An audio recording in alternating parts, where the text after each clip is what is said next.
to welcome Councillor Susan Hinchcliffe, who's the leader of Bradford City Council, to Social Club.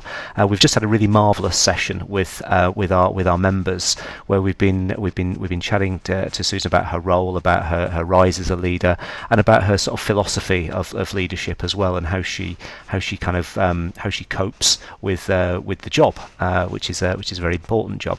So it's been great, Susan. Thank you so much for being with us. I just wanted to start with a kind of fairly straightforward question, which is kind of what motivated you to become leader of the Bradford City Council, because it's a real vocation for you, I know. It is, and I think it's a real opportunity to make a huge difference in the place I was born and brought up, and where my family have lived for generations. So I do feel a real obligation to do my best in the role and to really make a difference, because it is such a privilege to be in that position to make a difference. So making change, and I think a lot of politicians would say that to you, regardless of their politics. And you've had jobs in the third sector or a bit before, and I guess many people in the third sector stay in the third sector because that's where they can feel they make most difference. Some people like yourself, and that there are others who've made that journey to politics. What made you think that politics was the preferred route for you to make the impact you wanted to make, rather than, say, stay in the third sector, where I know you had a quite senior job? So for me, it's about the things I see are wrong in society. I thought, how can I put those right? And therefore, if I want to make a change, then it looks like I need to be involved in politics to do that. And obviously, the Labour Party was a party that appealed to me. I was already a member, and stepping up to that responsibility and actually putting my life where my opinions were was something that I challenged myself to do, because I thought it was my obligation, given the benefits I've had in life of a decent family life and good education and lots of opportunities. What am I going to do to make sure the next generation has as good, if not better, opportunities? And I think that those who are given a lot in life need to put a lot back. Yeah, and you've been leading the city during, the last year of COVID, and Bradford, for those not watching and who don't realise, is probably one of the economically most deprived cities in the north of England, never mind the country. What's it been like, and how are you building out of that? What's the, it all sounds quite hard, but what have you been doing proactively to build out of COVID? So we see ourselves as a place of opportunity rather than of disadvantage. And I think we're a young city, 537,000 people, with nearly 25% of our population under the age of 16. So right in the heart of the north of England, we are essentially the workforce for the rest of the north. If only we can get the right transport skills investment in particular to make sure we're connected well to the rest of the north. Yes. So throughout this, obviously we've been battling with infection, as many places have, but I've always been looking to the future. You could spend all your time just doing reactive day-to-day work, but I have to carve out space to look to the future, to lobby government for more investment in transport, in skills. Yes. Getting devolution for West Yorkshire over the line has been really important to be able to get some of that investment. And therefore, that is the thing that's going to make a difference, and not just manage the situation. It's how do we make a leap of improvement into the future so that those young people have a better life and better opportunities. So we've got to carve out time to do that. You chaired that devolution bid. Am I right? I think you're involved in that, in the fine detail on all of that. Yeah, so I chair West Yorkshire Combined Authority at the moment. Yes. So I was the lead political negotiator on that. With government, obviously. What's it going to bring? Because obviously I know Greater Manchester pretty well, and I'm familiar with the devolution settlements in different parts of the country. Is yours going to look much the same as the others? Has it got subtle differences? Well, I'm hoping it's going to have a woman mayor, which first time, our first Labour one. candidate. So fingers crossed. But so that will look different, because all the rest of them are men, of course, in the country. In Northwest, obviously Andy Burnham is mayor of Manchester. It's similar to that. They're 2.8 million people. We're 2.3 million at this side of the Pennines. The only difference in the deal is that they have health and social care, and we have health and social care in a different format, which is through the West Yorkshire ICS. So it doesn't include health and social care for us, but it is very similar. So the Police and Crime Commissioner will be going through the mayor as well. So we're really looking forward to having a mayor who can wield that soft power with government to get us the investment we need. It is very much about soft power with the mayor, isn't it? Because their actual latitude financially isn't that great, but their advocacy and their voice is very powerful if done right, you know. Absolutely. I mean, obviously, we're a team of 5 leaders, and obviously, the mayor will make that 6 leaders. So we need to work together very closely to get what the region wants. But having a mayor to pitch for us, to have that media voice, and to bring in investors and have those crucial decisions is going to be really important for us. Profile, I'm afraid, those who shout loudest get most, I'm afraid, is an adage that works at all levels of society. And it does on regional government as well as on an individual basis. Yeah, because it took West Yorkshire a bit of a while to get itself into a position for devolution, but now it's all set to go. That will hopefully catapult the region forward. Is the ICS boundary the same as the combined authority boundary, or is it a bit different? Because you could see eventual alignment between those, could you? More or less, there are little bits of Craven and Harrogate are part of it, so it's been slightly different, but it's mainly West Yorkshire, and I say Harrogate is part of that in the future as well. Yes, yeah. So, on to talking a little bit more about you as a leader.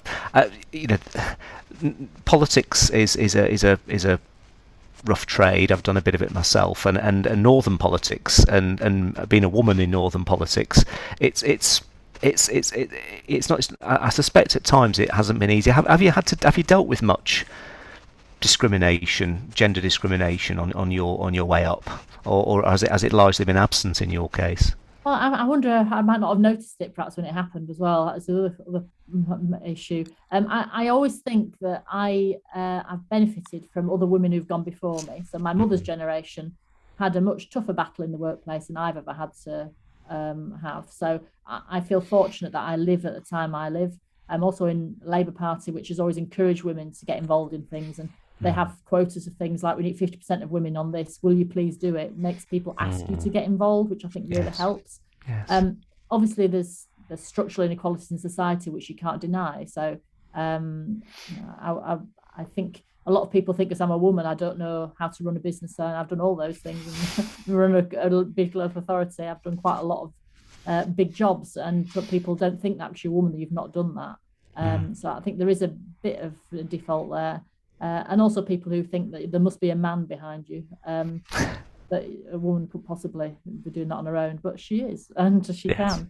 Yeah. But those I've not faced. I don't feel I've faced direct discrimination, but I say I might have just bulldozed through it and not noticed it. So And in terms of, like, you know, we talked about resilience quite a lot today, and the need, you know, every leader has to have a store of resilience to just to do the job. Where does your resilience come from? How would you, what's your understanding of your own self as a resilient being? Where does it all, you know, arise from in you?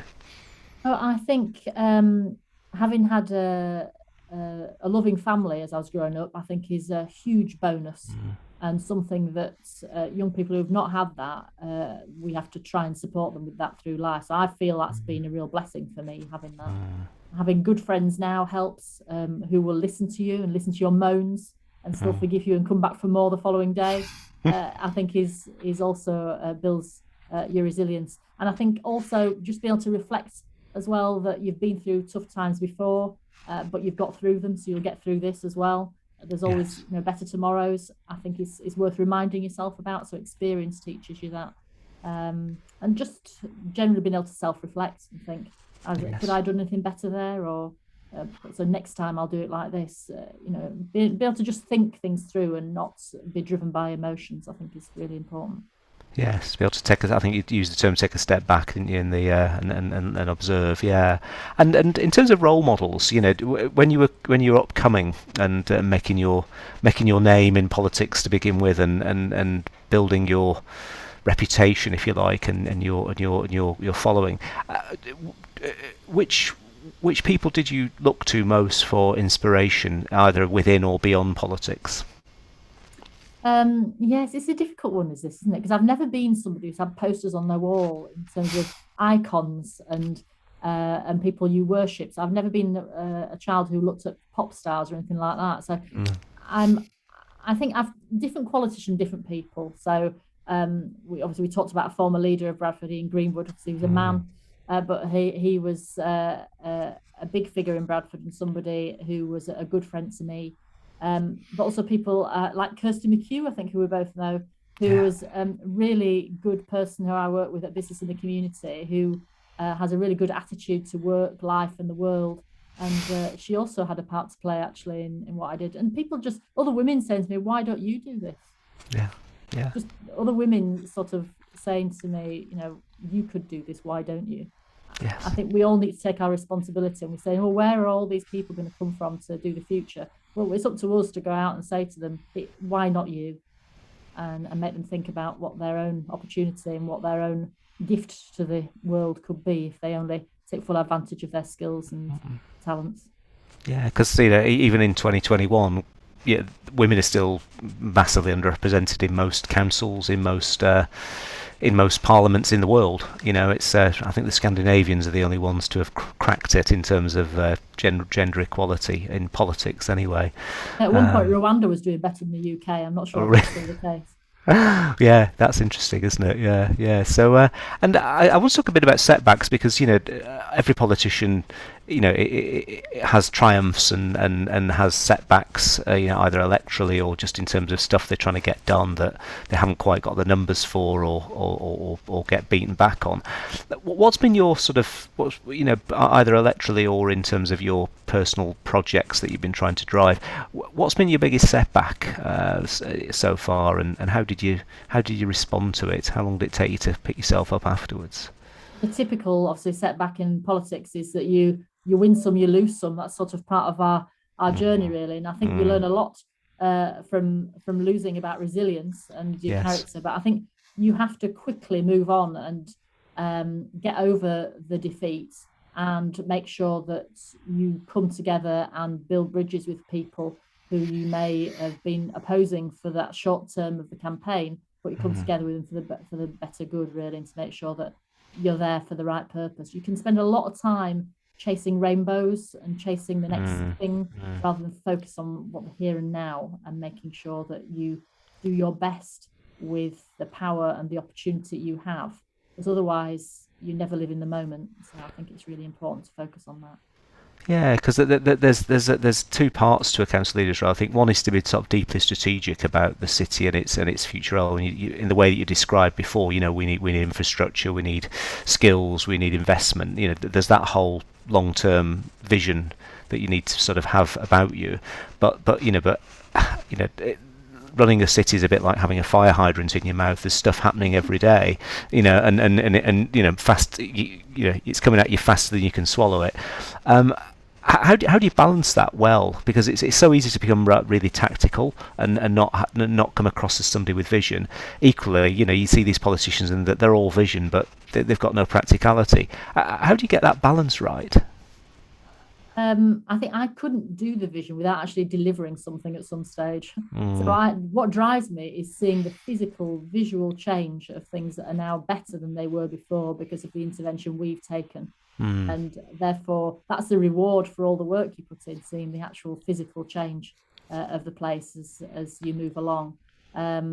But yes, you need to be able to do both because you need to be able to. It's your role to carve out a future for the place and not just be in the here and now. Because Mm. otherwise, you'll get down the road and find that you've missed opportunities. So I'm always trying to carve out time to do that future visioning and there's that lobbying to get the investment that we need. Yes. Yeah. Great. Well, it's been a fantastic session. We have one last question to ask you, which is always the thing that we finish with, which is if you had one sort of big piece of leadership advice that you'd want leaders watching to have ringing in their ears from your session, what would it be? Just the one. The two, even, or the three, whichever comes to mind, Susan. So I think I talk a lot about humility in leadership and listening to other people. I don't think as a leader you need to be um, over controlling and bossy. I think you need to listen to people, and then as a leader, you do need to take a decision for the best of people. But always be learning and listening, and then you'll grow as a leader and won't be stuck in a groove that you can't get out of. So take time to learn and listen. You mentioned very early on as well about the sort of not necessarily responding all the time to things that come out. You just listen, take things on board, and be sure you're seen to have listened. Yeah. Councillor Susan Hinchcliffe, leader of Bradford City Council. Thank you so much for coming to Social Club. It's been a real pleasure, and good luck in all your future endeavours. Thank you very much, and thank you for having me.